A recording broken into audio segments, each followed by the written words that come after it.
যুক্তরাজ্যে আইন ভঙ্গের দায়ে জরিমানার মুখোমুখি হতে যাচ্ছেন শেখ রেহানার মেয়ে ও যুক্তরাজ্যের পার্লামেন্টের লেবার পার্টির সদস্য ও মন্ত্রী টিউলিপ সিদ্দিক। সম্পত্তি থেকে আয় হওয়া এক অর্থ বছরের বেশি সময় অপ্রদর্শিত রাখার অভিযোগে তাকে 10,000 পাউন্ড জরিমানা করা হতে পারে।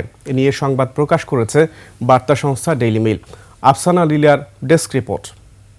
ক্যামেরায় ওয়াও, স্টাইল দেখাও, Xenon X21 পারলে ঠেকাও।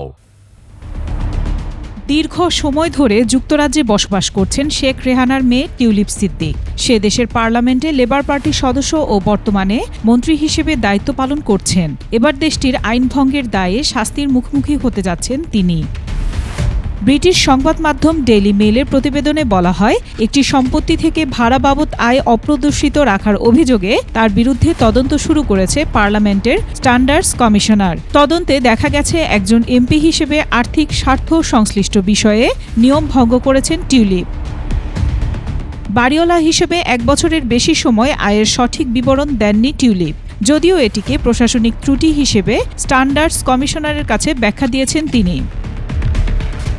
যুক্তরাজ্যে ভাড়া দেয়া সম্পত্তির ক্ষেত্রে এনার্জি পারফরম্যান্স সার্টিফিকেট ইপিসি থাকা বাধ্যতামূলক। যে বাড়িওয়ালারা 3 মাসেরও বেশি সময় ধরে ইপিসি নিয়ম মেনে না চলেন তাদের ন্যূনতম 10,000 থেকে শুরু করে 1.5 লাখ পাউন্ড পর্যন্ত জরিমানা করা হয়ে থাকে। বাংলাদেশে পারমাণবিক বিদ্যুৎ কেন্দ্র থেকে 400 কোটি পাউন্ড আত্মসাতের অভিযোগে টিউলিপ সহ তার পরিবারের 5 সদস্যের বিরুদ্ধে তদন্ত চলছে। আফসানা নীলা, ডেস্ক রিপোর্ট, 21 টেলিভিশন।